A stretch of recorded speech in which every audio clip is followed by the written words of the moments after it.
Hi guys, I am sending you a link to the document that I have up on my screen here. So bear with me just a second. I want to kind of give you an introduction about why you're looking at this document. This is meant as a little bit of feedback to the equity paper, also a little bit of feedback in terms of our discussion from week 1 about the teacher and marking the student's answer incorrect, and also a little bit of feedback in terms of the original assignment that we had in week 1 of the literature connection. I'm seeing many people are asking questions about the modifications and accommodations because I have deducted some points for those and maybe told you about they weren't appropriate or there could have been better choices for accommodations. Big picture, and I know this seems kind of broad, but bear with me for a moment. When we start thinking about the purpose of a math classroom and how to accommodate properly, we have to kind of know what the goal is. Like, how are we defining being good at math?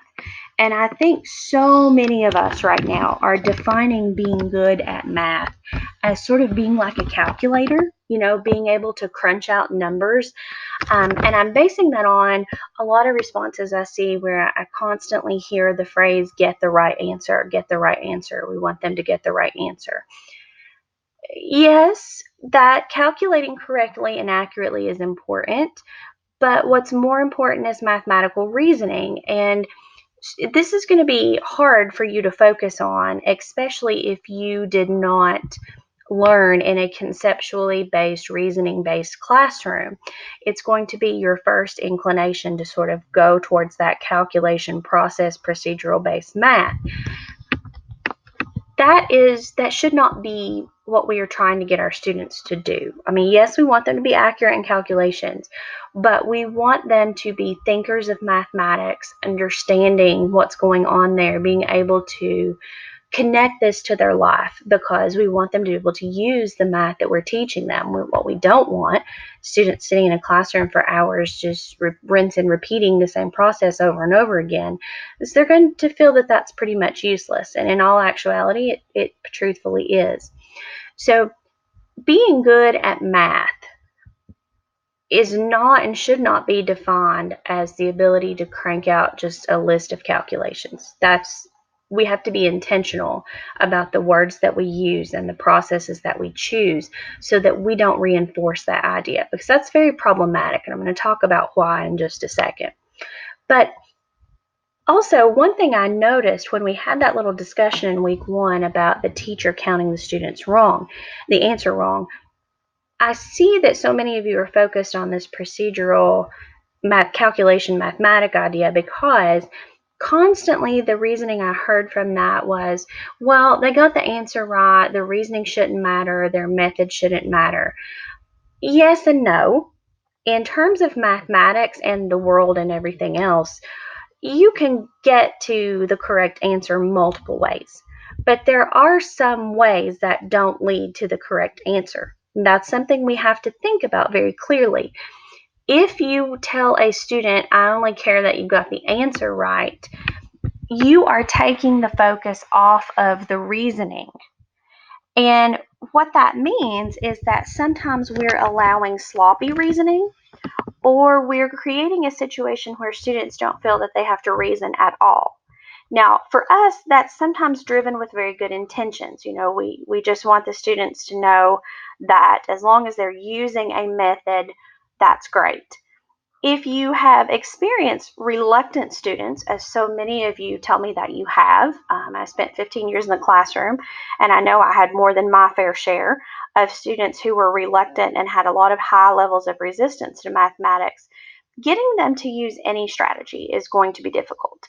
So you want to start small, and that is one of the reasons why problems like you saw in that first week many times exist for teachers, because they want to in a way, force each student to use every strategy. Because hopefully, what we get the students to see is that once they've learned to properly use every strategy, they may find that they have an affinity for one or the other. If we allow them to just start out by saying, no, I don't want to do it this way, I don't want to think about it this way, sometimes that creates a more negative scenario. We do not want to allow or accept sloppy reasoning. Okay, that's just going to reinforce the idea that what's important is just getting the right calculation and just going through the process, as opposed to thinking about this in a logical way that makes sense. Okay, now if you're one of those people that you need an example, think about it like this. If I tell you I need you to model addition for me of 7 plus 3 equals 10. Now, you might say 7 plus 1 is 8, plus 2 more is 10. Someone else might say 7 plus 2 is 9, plus 1 more is 10. Both of those are logically accurate ways to think about that problem. But if I had a student who drew me a picture of 6 marbles and 3 marbles and then said that equaled 10, in that case, the students got the right answer, but their reasoning does not match the conclusion that they drew. So you have to be very careful about saying, I don't care how you reason as long as you get the answer right. You may have good intentions, but that's not probably going to be the end result, especially in students who already have a lot of reluctance and resistance in mathematics. So that's something to think about. I'll bring us back to the point here.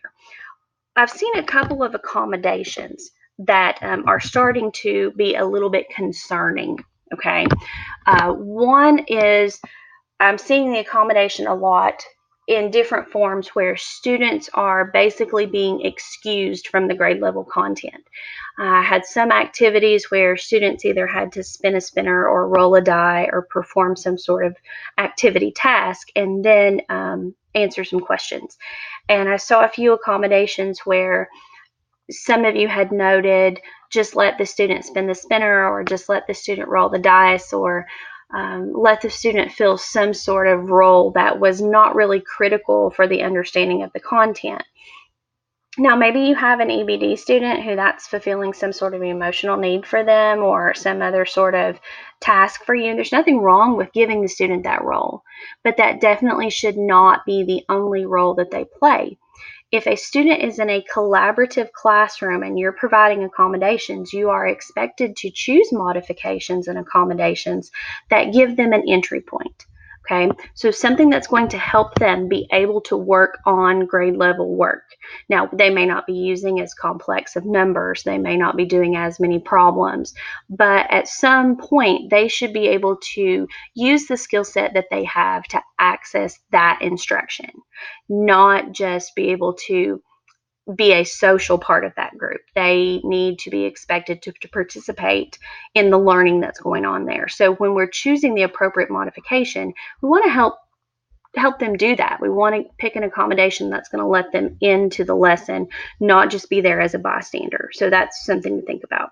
Also, I'm seeing an accommodation a lot where many of you are, I think your intent is to use peer tutoring as an accommodation, and that's fine. There's nothing wrong with using peer tutoring. Peer tutoring is very powerful.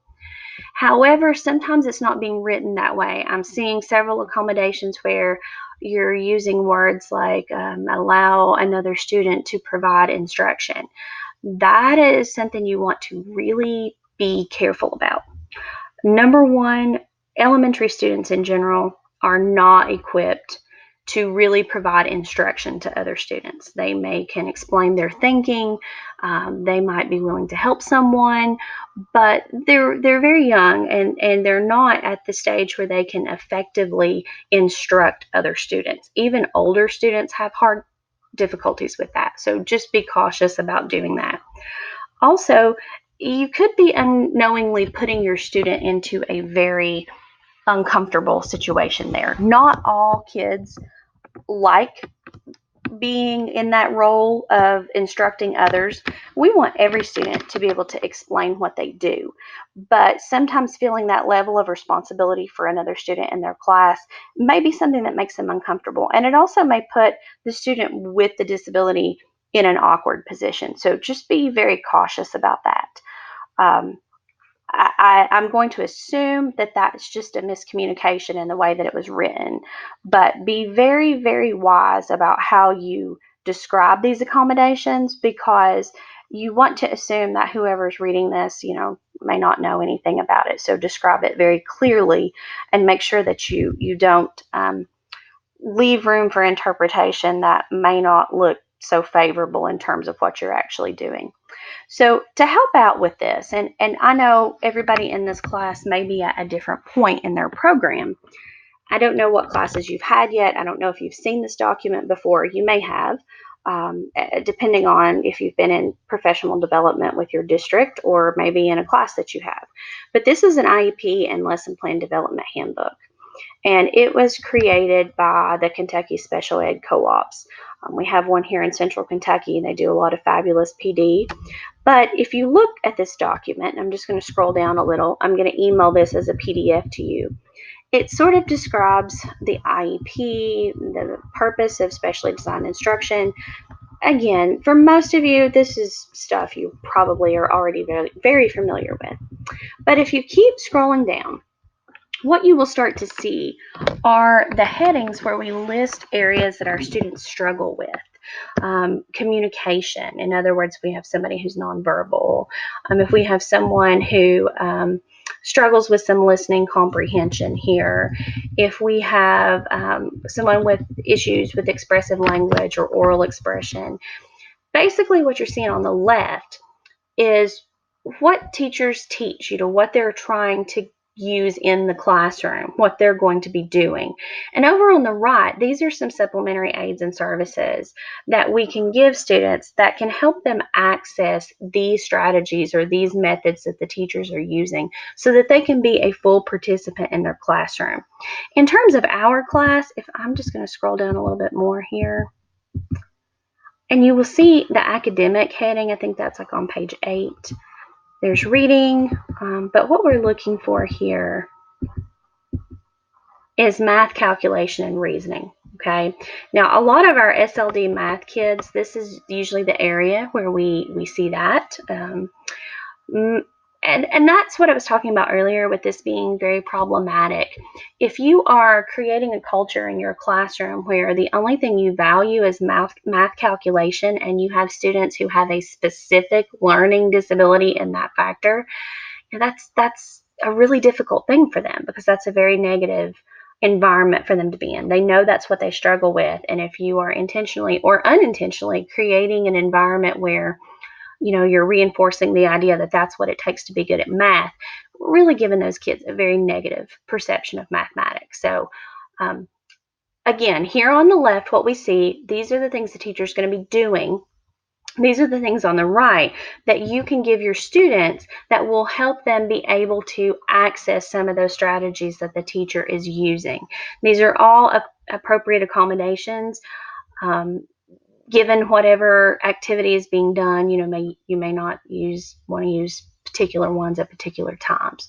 But this is a great document to just sort of save and have on your computer. I know a lot of veteran special education teachers who keep this document.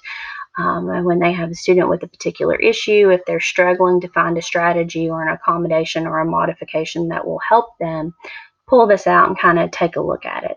So hopefully that helps. Hopefully that gives you some context in terms of my comments. If you're ever unsure about a deduction, I won't be offended. Please feel free to email me. We can talk about it a little more. I know with online classes, sometimes that's difficult to get that communication.